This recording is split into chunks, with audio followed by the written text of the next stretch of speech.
Hello dear students, kinetic theory of gases का next lecture में चलते हैं। उसमें हम लोग सीखते हैं कुछ आगे की चीज़ें। ठीक है, तो पिछले लेक्चर में हम लोगों ने क्या देखा कि रूट मीन स्क्वायर स्पीड जो होता है, आरएमएस स्पीड जो होता है, उसका डेरिवेशन जो है in terms of pressure, volume and mass of the gas कैसे निकालते हैं। ठीक है, थोड़ा सा रिवाइज कर लेते हैं। आरएमएस स्पीड बोले जाते हैं उसे। ठीक है, आरएमएस मतलब क्या हो गया, रूट स्क्वायर।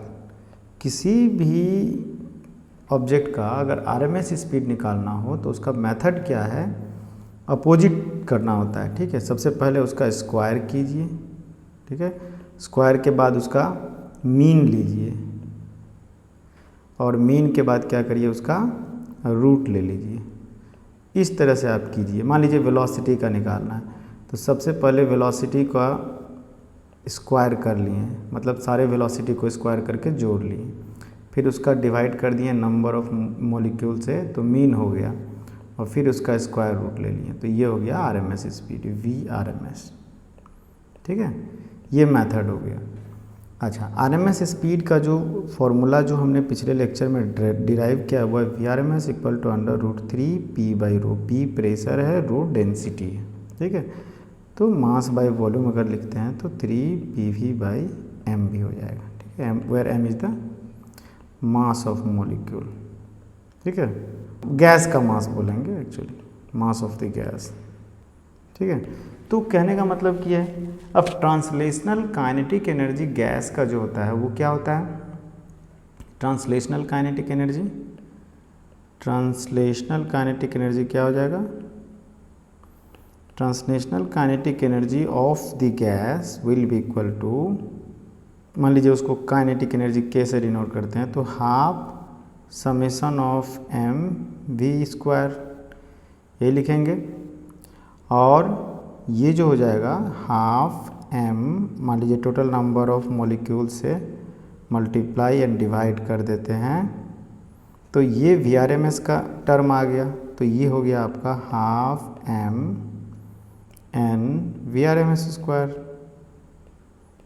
काइनेटिक एनर्जी निकाल रहे हैं, ध्यान दीजिए। ठीक है, हाफ m और m इंटू n जो है, इसको टोटल मास में लिखेंगे तो ये हो जाएगा हाफ कैपिटल M VRMS²।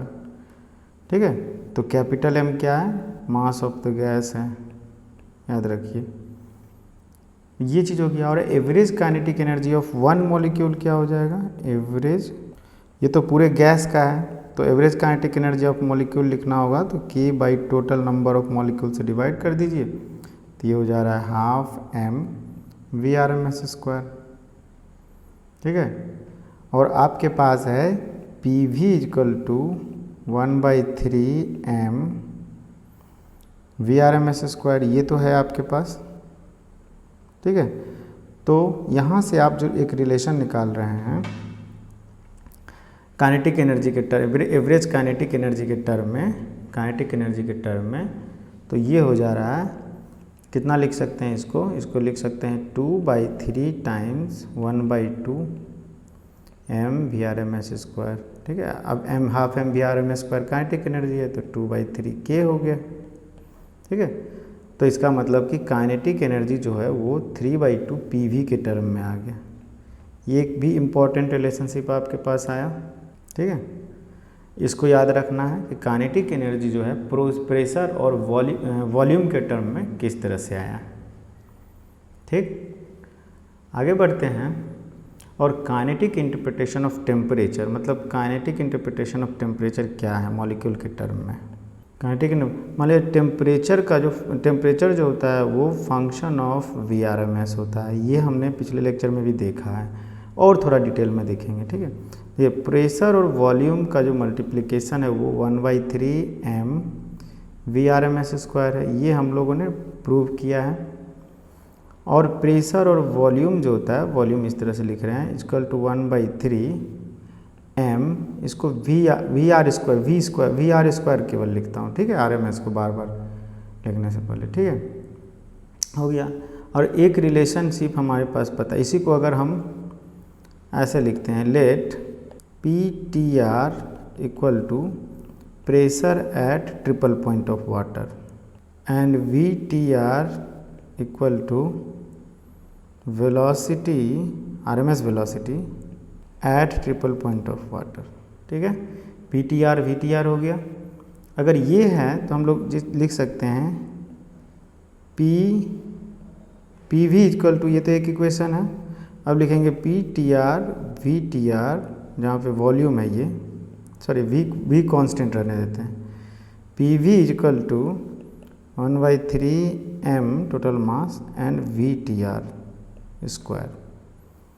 अब 1 और 2 को डिवाइड करते हैं तो हमारे पास आ जा रहा है P/PTR, वॉल्यूम सेम है तो ये हो जा रहा है V/VTR स्क्वायर। ठीक है। Also we know that, also from temperature scale definition, वो कहता है कि P/PTR, TR मतलब pressure at triple point of water, this is equal to T/273.16। ये है होता है। ठीक है, क्यों होता है ये? एट कांस्टेंट वॉल्यूम ये रिलेशनशिप आपको आएगा। तो यहाँ से आपको एक चीज़ मिलता है, क्या? P/PTR रिलेशनशिप थे, इन दोनों रिलेशनशिप से आपको क्या मिलता है? T/273.16 this equal to V/VTR square, यह आएगा। तो यहाँ से टेम्परेचर जो है वो आ गया 273.16 एंड नीचे में VTR स्क्वायर और ये V स्क्वायर क्या है? RMS स्पीड है। ठीक है, याद रखिए VTR भी RMS स्पीड है लेकिन ट्रिपल पॉइंट ऑफ वाटर पे।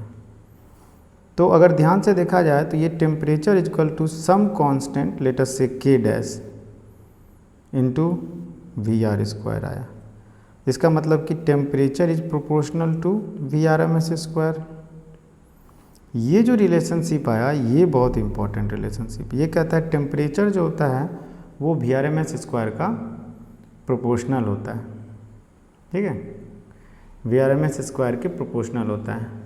अब मान लीजिए कि हमारे पास बॉयल्स लॉ है।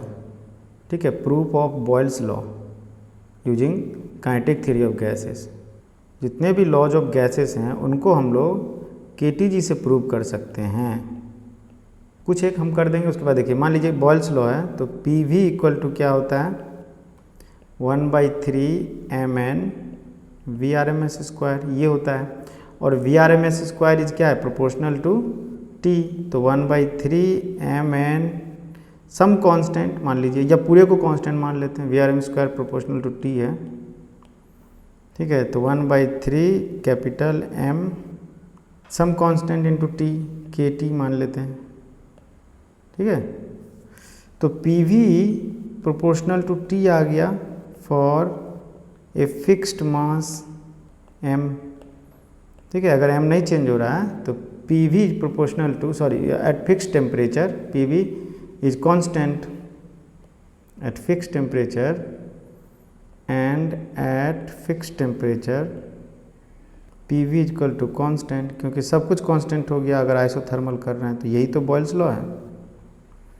ठीक है, अगर चार्ल्स लॉ की बात करें तो PV जो है वो कांस्टेंट है, PV is proportional to PV equal to some constant into T है हमारे पास। मान लीजिए इस पूरे कांस्टेंट को अगर इफ P इज कांस्टेंट, अगर P कांस्टेंट रहा तो V/T कांस्टेंट हो जाएगा। यही क्या है? चार्ल्स लॉ है। तो बॉयल्स लॉ। इसी तरह से ग्राहम्स लॉ ऑफ डिफ्यूजन है एक। देखिए ये सब क्यों पढ़ रहे हैं? इसलिए कि कुछ अंडरस्टैंडिंग हमारा बढ़े। काइनेटिक थ्योरी ऑफ गैसेस के बारे में ये सब क्यों पढ़ रहे हैं? इस पर न्यूमेरिकल आता भी नहीं भी आ सकता है, लेकिन हमारी अंडरस्टैंडिंग जो है वो बढ़ेगी। ग्राहम्स लॉ ऑफ डिफ्यूजन कहता है कि मान लीजिए कोई एक मेम्ब्रेन है और कोई गैस है इस तरफ और इस तरफ भी कोई दूसरा गैस है, तो एक से दूसरे में डिफ्यूज होता है। ठीक है, तो जो रेट ऑफ डिफ्यूजन होता है, रेट ऑफ डिफ्यूजन वो जो होता है वो किस तरह से डेंसिटी से रिलेटेड है। मान लीजिए एक बैलून है, एक बैलून बनाते हैं। ठीक है, मान लीजिए एक बैलून है और बैलून में पंक्चर कर दिए तो धीरे धीरे वो क्या होगा? गैस बाहर निकलेगा। तो उसका जो रेट ऑफ डिफ्यूजन होगा वो क्या होगा? तो R1 R2 जो है, मान लीजिए R1 R2 equal to rate of diffusion. तो रेट ऑफ डिफ्यूजन का मतलब होता है कि वॉल्यूम पर यूनिट टाइम, ये रेट ऑफ डिफ्यूजन होता है, मतलब कितना amount of volume per unit time diffuse हो रहा है। तो R1 by R2 equal to ρ2 by ρ1, ये होता है ग्राहम्स लॉ ऑफ डिफ्यूजन। और इसी को हमें प्रूव करना है। कैसे करेंगे? We know that R1 by R2 जो है, R1 by R2 equal to VRMS1 by VRMS2, क्योंकि जो वॉल्यूम होगा वो RMS स्पीड के प्रोपोर्शनल होगा। क्यों? क्योंकि volume flow rate equal to velocity into area of cross section, ये होता है velocity into area of cross section. अब ये क्या होता है एरिया ऑफ क्रॉस सेक्शन? मान लीजिए कि यहाँ पर आपने एक पिंच कर दिया, छेद कर दिया, तो उसका जिस एरिया से निकलेगा वो उसका एरिया ऑफ क्रॉस सेक्शन होगा।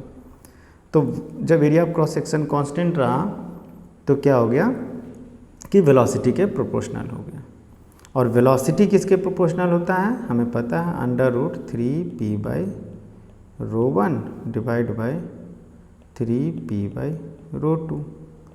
और यहाँ पे p क्या है? वो प्रेशर डिफरेंस है, किसके बीच में? बाहर और गैस के बीच का प्रेशर डिफरेंस। तो इस तरह से हम लोग प्रूव कर दिए हैं कि R1 बाई R2 जो है √ρ2 बाई ρ1। तो ग्राहम्स लॉ ऑफ डिफ्यूजन जो है वो भी हमने देखा कि काइनेटिक थ्योरी ऑफ गैसेस से प्रूव हो जा रहा है। ठीक है, अब देखते हैं सबसे इम्पॉर्टेंट वो है आइडियल गैस इक्वेशन कैसे आएगा। Ideal gas equation one of the most important. तो आइडियल गैस इक्वेशन जो है वो क्या है? सबको पता है PV इक्वल टू nRT। सारे सिंबल्स का मतलब पता है। अब हम लोग बेसिक से जाते हैं। क्या है हमारे पास? है PV equal to 1/3 mn VRMS square, ये हमारे पास है। ठीक है, तो हम लोग इसको लिखेंगे 1/3 n को बाहर रख लेते हैं, n नंबर ऑफ मोल्स है, 1/3 m VRMS स्क्वायर। अब क्या है कि ये जो VRMS स्क्वायर है ये हमने कहीं से देखा है कि क्या होता है VRMS स्क्वायर। क्या देखा था? इससे जस्ट पहले देखा है कि टेम्परेचर का फंक्शन है किस तरह से 273.16, बैक जा करके देख लीजिए वीडियो में, divide by VTR square into VRMS square, ये है। तो यहाँ से VRMS स्क्वायर जो हो जाएगा उसका वैल्यू क्या हो जाएगा आप देख लीजिए। वो वैल्यू यहाँ पुट कर देते हैं, वो हो जा रहा है 1/3 मास times V triple point of water RMS square divide by 273.16 आ गया, ये हो गया। टाइम्स टेम्परेचर यहाँ से लिए हैं ये वाला चीज़। ठीक है, तो अब क्या है कि देखते हैं कि we know that for all gases कोई भी गैस हो, ½ m VTR square is constant. कोई भी मास हो, मोलिकुलर मास कुछ भी हो, लेकिन ये कांस्टेंट होगा। VTR क्या है? फिक्स क्वांटिटी, फिक्स चीज़ है। RMS speed at triple point of water, VTR equal to RMS speed at triple point of water. अब यहाँ इंटरेस्टिंग है कि ये क्या है ना, काइनेटिक एनर्जी टर्म है, काइनेटिक एनर्जी जो कि केवल फंक्शन ऑफ टेम्परेचर होता है। तो एट ए पर्टिकुलर टेम्परेचर जो कि ट्रिपल पॉइंट है, उस टेम्परेचर पर जितने भी मॉलिक्यूल्स होंगे सबका काइनेटिक एनर्जी यही होगा। इसका मतलब mVT स्क्वायर कांस्टेंट है। तो ये जो mVT स्क्वायर ये जो है टर्म कांस्टेंट हो गया, नीचे कांस्टेंट है, तो ये पूरा का पूरा टर्म कांस्टेंट हो गया जो कि ब्रैकेट में है। तो इसका मतलब हो गया कि PV equal to n times some constant times temperature and KB is called Boltzmann constant. ठीक है, और इसका एक फिक्स्ड वैल्यू है, यूनिवर्सल कांस्टेंट है। KB इक्वल टू होता है 1.38 इंटू 10⁻⁻23 जूल पर केल्विन। ये इंटरेस्टिंग फैक्ट है। और जो basic form of laws of motion जो गैस का वो यही है, P V equal to N K B T. अभी एन क्या है, ये total number of moles, number of molecules of gas है, याद रहे मोल्स नहीं है, मॉलिक्यूल्स है यार। N equal to total number of molecules of gas. अब देखो, अब हमें एक चीज़ पता है कि वन मॉलिक्यूल्स जो होता है is equal to 1 by Avogadro's number of moles कहलाता है। ठीक, इसका उल्टा ऐसे बोलिए कि Avogadro's number of molecules equal to 1 mole होता है। ठीक है, तो 1 मॉलिक्यूल, तो n मॉलिक्यूल्स कितने नंबर ऑफ मोल्स होंगे, n molecules equal to n by Na moles होगा। ठीक है, इसका मतलब कि let n by Na Avogadro's number is equal to small n number of moles, number of moles. अब यहाँ से इंटरेस्टिंग चीज़ निकल के आएगा, वो क्या हो जाएगा कि स्मॉल n जो है उसके जगह पे small n into capital N Avogadro's number ये लिख सकते हैं। जैसे ही ये लिखेंगे तो हमारा इक्वेशन बन जाता है P V is equal to small n into capital N Avogadro's number into K B into T. और ये भी एक नया कांस्टेंट है क्योंकि एवोगैड्रोज नंबर तो कांस्टेंट है और इसको बोला जाता है यूनिवर्सल गैस कांस्टेंट। तो P V equal to NRT हो गया, ये जो सबसे फेमस इक्वेशन है वो आ गया। यहाँ पे ध्यान दीजिए, here Na into Avogadro's number into K B equal to R, और ऐसे कह सकते हैं R by Na equal to K B, Boltzmann constant. तो ये बहुत इंपॉर्टेंट चीज़ अब समझ में आ गया, P V equal to NRT, one of the most important equation आपके पास आ गया। कहाँ से आया है, very basic from kinetic theory of gases से आया है। ठीक है, और R का कांस्टेंट का वैल्यू क्या होता है पता है, R equal to 8.314 joule per kelvin per mole, और इसका ये जूल का, और ये जो होता है आपका यूनिवर्सल गैस कांस्टेंट, किसी चीज़ पे डिपेंड नहीं करता है, प्रेशर टेम्परेचर, ये कांस्टेंट है, universal gas constant for all gases at all temperature and pressure. अब करते हैं आरएमएस स्पीड एंड टेम्परेचर में क्या रिलेशन है। आरएमएस स्पीड टेम्परेचर में क्या रिलेशन निकालते हैं, मान लीजिए पी वी इजक्वल टू हमारे पास है 1/3 mn और क्या है VRMS स्क्वायर। अब इसको टेम्परेचर से कैसे लिखना है, तो पी वी इजक्वल टू हमने देखा है n kBT, ये ऑलरेडी देखा है हमने अभी तुरंत। ठीक है, हम इसमें लिखते हैं जस्ट वी सॉ, अभी देखें। तो P V equal to n kBT, दोनों को कंपेयर कर दीजिए तो आप पाइएगा 1/3 small mn VRMS square equal to n kBT, Boltzmann constant T। यहाँ से आपको आ जा रहा है VRMS square equal to 3 kB by 3 kBT by m, n cut जाएगा। ठीक है, तो VRMS जो हो जाएगा VRMS this is equal to √3 kB by 3 kBT by m। ये मॉलिक्यूल के लिए हो गया। अगर मोल्स के टर्म में लिखेंगे तो ये हो जाएगा 3RT बाई कैपिटल M0 लिखते हैं, where M0 equal to molar mass, mass of 1 mole आ गया है, और M क्या है, मास ऑफ मॉलिक्यूल। ठीक है, यहाँ जो हमने इतना सारा बोला एवोगैड्रोज नंबर, ये एवोगैड्रोज नंबर का वैल्यू सबको पता है 6.023 10⁻23 होता है। ये एक नंबर है और कुछ नहीं। तो VRMS का स्पीड ये आ गया, बहुत इंपॉर्टेंट रिलेशनशिप, ये दोनों ही इंपॉर्टेंट रिलेशनशिप है। ठीक है, बहुत इंपॉर्टेंट रिलेशनशिप आ गया आपके पास, मोलर मास के टर्म में आ गया। ठीक है, उसके बाद एवरेज काइनेटिक एनर्जी का एक टर्म आता है, kinetic energy, average kinetic energy of a molecule, average kinetic energy of A molecule. Actually यहाँ पे ट्रांसलेशनल काइनेटिक एनर्जी की बात कर रहे हैं। ठीक है, that is equal to ½ m VRMS square, ये होता है, ये हम लोग देखे हैं। This is equal to ½ M. अब V R M S square को अगर हम 3 kB/m लिखते हैं तो mm कट जाएगा, ये हो जा रहा है हाफ नहीं 3/2 kBt। ये ट्रांसलेशनल काइनेटिक एनर्जी है, थोड़ी देर में हम लोग देखेंगे इसकी, ठीक है, जब डिग्री ऑफ फ्रीडम पढ़ेंगे तो kinetic energy of all the molecules कितना हो जाएगा, ये हो गया पर मॉलिक्यूल।